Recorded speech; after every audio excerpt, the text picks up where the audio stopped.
Nearly half of all working-age adults in the United States have no job.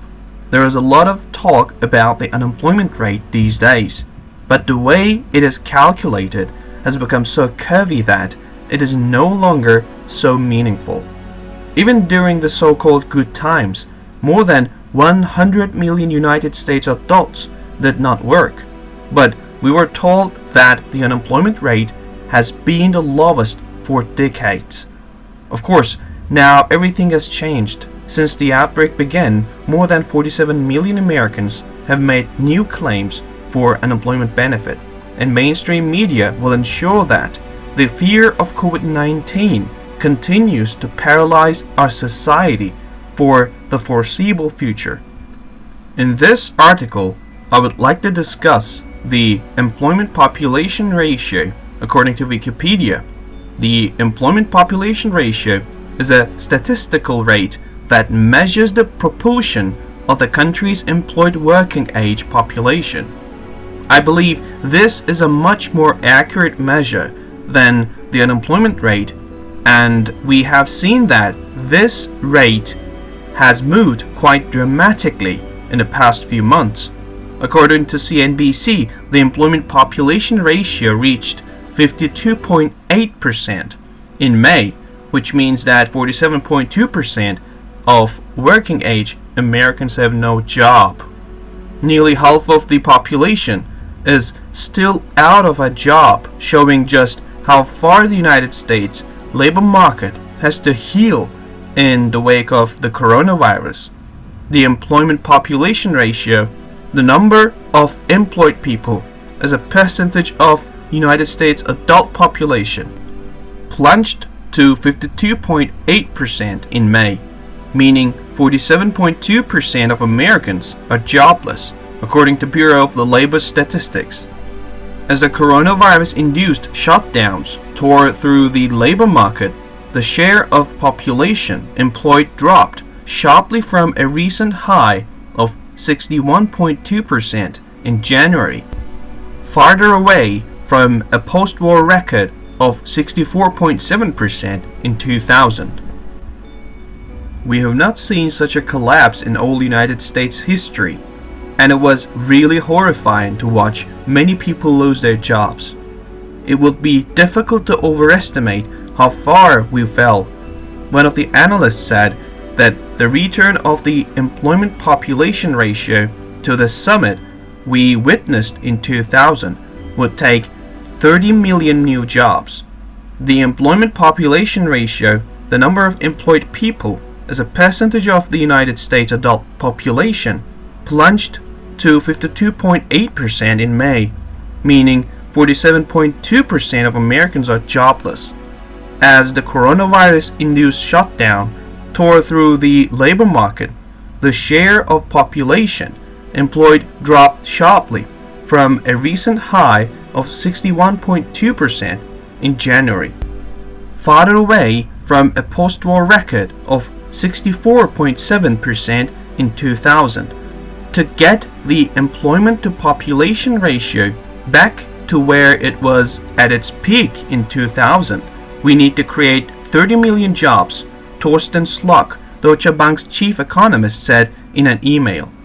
Of course, we must stop bleeding before we start adding jobs, and at this point, more than 1 million Americans continue to make new requests for unemployment benefits every week, and more job losses are coming because companies are closing at an astonishing rate. In fact, this week USA Today warned experts believe this is only the beginning of a bankruptcy tsunami that will wash the country's largest companies this summer. 12 mid-sized to large corporations, all with more than $10 million in debt, filed for Chapter 11 bankruptcy protection during the third week of June, another consequence of the coronavirus pandemic and continued trouble in America's oil industry. The filings represent the highest weekly total of the year, and experts believe this is just the beginning of a bankruptcy tsunami that will wash over the country's largest companies this summer. and then drench both smaller businesses and individuals if government stimulus money dries up. These two paragraphs almost look like something I can record. At this point, however, it is very difficult to deny how bad something has become. Many companies suddenly go bankrupt, and it is impossible to keep up with all of them, and the energy industry is particularly hit hard. At least 24 oil and gas companies filed from April through June, nearly twice as many as during the first 3 months of the year.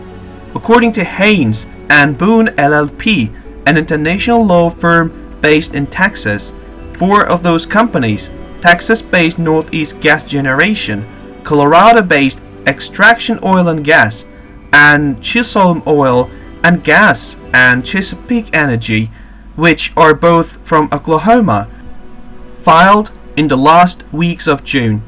This trend should continue through the remainder of 2020 and into 2021, said Charles Beckham, a partner in Haynes and Boone's restructuring practice. Of course, it is not only the United States of America that suffers serious economic pain. COVID-19 paralyzed economies all over the world, and global trade fell rapidly. World trade in goods plunged by 12% in April from March, after having already dropped 2.4% in March from February. This plunge of the Merchandise World Trade Monitor, released by CPB, Netherlands Bureau for Economic Policy Analysis, was by far the largest month-to-month drop in the history of the data going back to 2000.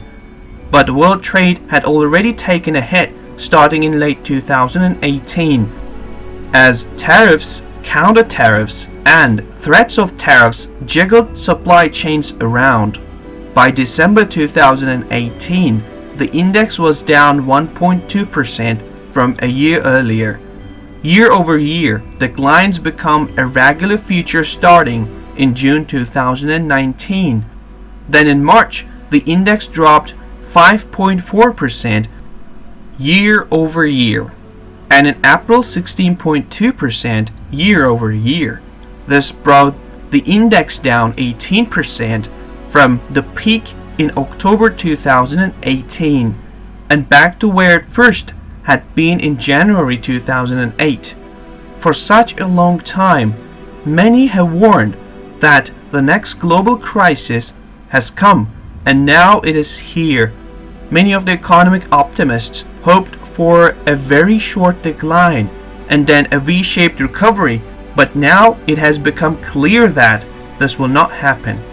The primary factor that pulls our economy down is the fear of COVID-19, and mainstream media continues to contribute to this fear. In the past few weeks, we have seen new cases increase in some parts of the United States, which has caused several states to suspend plans to reopen. At least 14 states have paused or rolled back their reopening plans as the United States sees a surge in coronavirus cases across the country.